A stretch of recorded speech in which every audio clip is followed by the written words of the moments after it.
Banks are starting to assign agents to non-paying homeowners. Hey everybody, Scott Walters. Thanks for checking into the channel. If you're new, I want to welcome you. If you're returning, I want to thank you for your continued support. Before we get into today's red hot topic, I'm going to politely ask you to give the video a like, subscribe to the channel, leave me a comment below. I would love to hear from you. Please watch to the end for what should be my final thought. Hit the bell icon so you're notified when new videos are released. It's very important to stay close to the channel in these ever-changing times. All right, folks, so let's go ahead and see if we can unpack just another doozy again.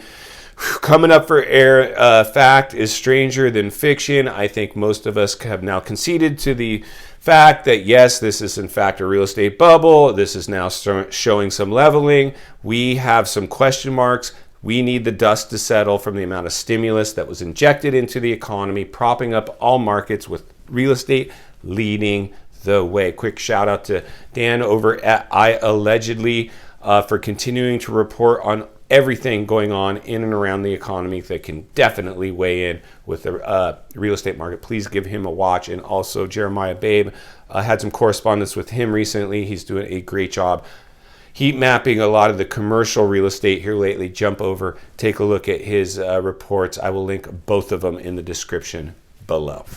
All right, so anyway, folks, again, this is one of the things that I've been reporting here. And again, folks, I really hope, I'm trying to choose my words correctly. I don't want to say I hope you're enjoying it, but I hope you're enjoying what I've been bringing you. One of the things that I've been seeing this trend of, again, I wish it was fake. I wish this was fake news in a way. Banks are onboarding agents to start to work with the people in forbearance that can't pay to see if they can assign them real estate agents to keep them out of foreclosure. Again, they kind of saw what happened in 2008. A lot of things are echoing now what echoed in 2008. Like I said, we don't have a playbook for this one. This will be a different type of a real estate downturn and potentially a crash, but make no mistake about it, we can look at the past to predict a lot of the future. And so one of the things that the banks are doing now, where they kind of got caught off guard on the last one, is the last housing crash. It was like this big landslide of properties. All they could do was sell off these bad loans and then let them go through the foreclosure process for the most part. And so now what we're seeing is they're trying to get ahead of the curve and try to get with the people in forbearance first, onboard agents to work with these people, get them to market, try to get them, sold. And we're going to start seeing that play out. Like I said before, I believe by this Christmas, we're going to see a lot more listings come to market. And typically it gets a little colder out. It's not typically a time where people like to buy and sell real estate during the holidays because they're busy, hopefully enjoying themselves. And so this could potentially produce some stagnating in the real estate market if stuff comes on and people aren't buying it. Now, again, the one thing that will fix that is price. If they get priced right and come on the market at potentially what looks like a good deal, that could help. But a lot of people right now are going to come on at market value, and we're going to see a lot of choices now, and buyers are going to have a chance to take their time and choose what they want. So these people aren't going to go off market quick enough to satisfy the bank's not going to give you a year to sell your home. They're going to give you a couple of months. So they want some agents to be trained in order how to basically let owners know, hey, you owe this much. We got to get you on the market at this price to get you off of the market within this time frame so you can satisfy the bank before they take the asset and you have no hopes of even getting any money out of this. And because when you have, let's say, a $22,000, $3,000, $4,000, $5,000, $10,000 mortgage that a lot of these people in forbearance didn't take, $10,000 over the course of almost 2 years of non-payments, that might eat up a ton of equity that you thought you had, because you're going to have to make that note whole now from the missed payments. This is really going to be a multi-layered dynamic. It won't be a one-size-fits-all situation. And that's, again, why we're seeing banks onboard agents to see if they can get them together with these sellers, because the banks are letting them know, if you can't make your payment, we're going to sign you an agent if you don't have one already. We got to get you to market, because once you get, now that it's stopped, once you get into 90 days, you're now in pre-foreclosure. You now are delinquent, and they're going to just start. Then that's when you see the notice of default letters show up at your front door. until ultimately somebody's knocking on your door, representative of the bank, letting you know that you need to make plans to move.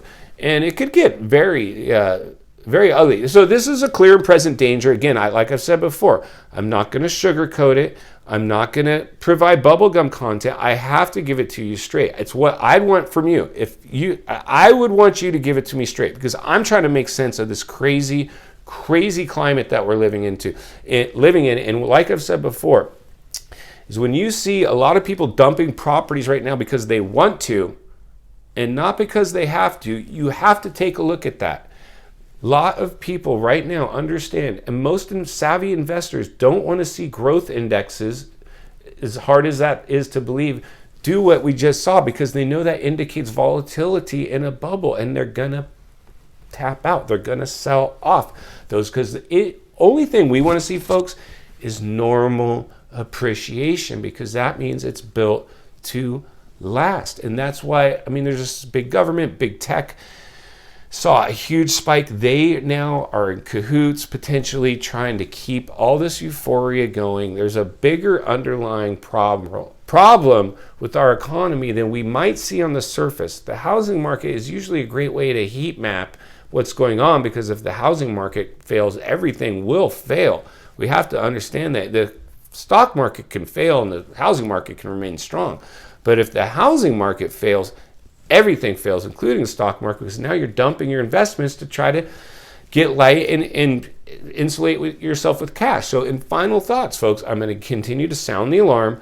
I want you to become a realist and just really let's let these fiscal cliffs play out. Let's see how much inventory comes. I believe this Christmas should be a big time of year for us, because this is potentially when we're going to see a lot of the forbearance people forced to market. And because, like I like to say on this channel a lot, the digital diet we're on, if we accidentally create herd mentality and start seeing listings coming and price, these banks now forcing these sellers to sell at a certain price to get off market before they default, this could cascade real estate prices, and it could cause that panic selling that I've talked about since the beginning on this channel. I've always said what we saw in the height was herd mentality in the form of buying real estate. Everybody was doing it because everybody else was doing it, and it created herd mentality, and we saw artificial growth occur because of that, along with all the other stimulus programs that were thrown into into the market. And so now what we're going to see is this shift. This shift could occur, and we're already seeing a leveling out, right? We're not seeing those 20 over asking price offers on properties anymore, are we? No, we're seeing days on market, normal escrows, in or around asking price reductions, a market shift. And again, like I said, all we need to do is look at the past, and we can tell a lot about the future. And this is echoing 2008 all over again, but possibly in a bigger way. I'm going to continue to temperature check and heat map all my systems, the industry, the fiscal cliffs playing out. Now they've ended. Now we need to let them play out. This could be interesting times. Please stay tuned to the channel. I'm going to do my best to keep as many of you safe. I've enjoyed talking with many of you. I'm always going to give it to you and give it to you straight. You will never get any bubblegum sugarcoating from me here. I'm always going to give you the advice that I would want. I always say I would never suggest anybody do anything that I'm not doing myself. Insulate yourself with cash. Proceed with caution. Let's let the dust settle. We got to pay the piper for this one. So hang on, buckle up. Don't worry. As long, knowing what's going on is half the battle. So hope you appreciated that. If you did, give the video a like, subscribe to the channel, leave me a comment below. Go make it count today. We'll see you on the next video.